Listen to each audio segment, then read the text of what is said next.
Bonsoir mes élèves, comment ça va? Maintenant on va parler de l'emploi du temps, يعني جدول الحصص. Pour parler de l'emploi du temps on utilise verbe avoir. عشان نتكلم عن جدول الحصص لازم استخدم verbe avoir اللي هي ايه؟ verbe to have. عندي j'ai, tu as, il, elle a, nous avons, vous avez, ils, elles ont. طيب verbe avoir plus une matière scolaire sans article، يعني أنا بس لما أجي أتكلم إن أنا عندي مثلا حصة فرنساوي أو عندي مثلا الفرنساوي مثلا يوم كذا، ما بحطش ارتيكل قبل المادة، ما بحطش ارتيكل، ما بحطش أداة. طيب par exemple j'ai français le dimanche، أنا عندي فرنساوي يوم الحد، ما حطيتش ارتيكل، حطيت verbe avoir وحطيت المادة وما حطيتش ارتيكل في النص. je n'ai pas français le lundi، برضو بالنسبة للنيجاتيف برضو ما حطيتش ارتيكل.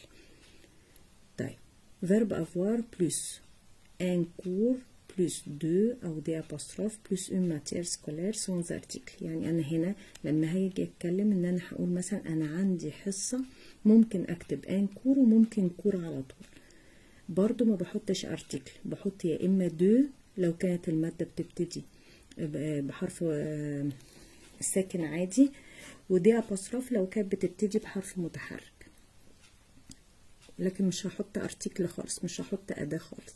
par exemple j'ai cours de maths le dimanche، أنا عندي حصة رياضيات يوم الأحد، ممكن أحط j'ai un cours وممكن أحط j'ai cours، عندي حصة مات. طيب j'ai un cours d'histoire le jeudi، هنا حطيت deux عشان المات بتبتدي بإيه؟ بحرف عادي، هنا حطيت دي apostrophe علشان histoire بتبتدي بحرف فويل. j'ai un cours d'histoire le jeudi، عندي حصة تاريخ يوم الخميس.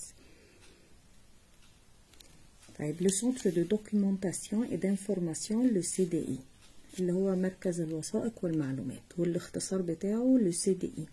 طيب مركز الوثائق ده بيبقى فيه شوية حاجات كتير، اللي هي القاعة اللي فيها حاجات كتير.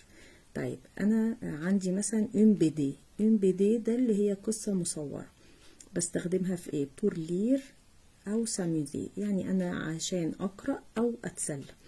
طيب un atlas pour dessiner une carte، أنا بستخدم أطلس ده في إيه؟ pour dessiner une carte علشان أرسم خريطة.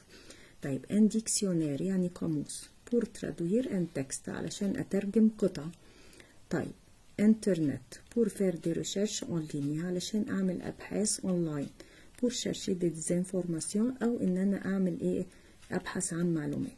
طيب un CD يعني CD pour écouter de la musique عشان أسمع موسيقى.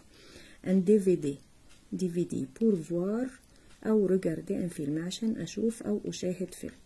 un roman رواية pour lire une histoire عشان أقرأ إيه؟ قصة. une encyclopédie يعني اللي هي موسوعة أو دائرة معارف pour avoir des informations علشان أحصل على المعلومات. Merci pour votre attention.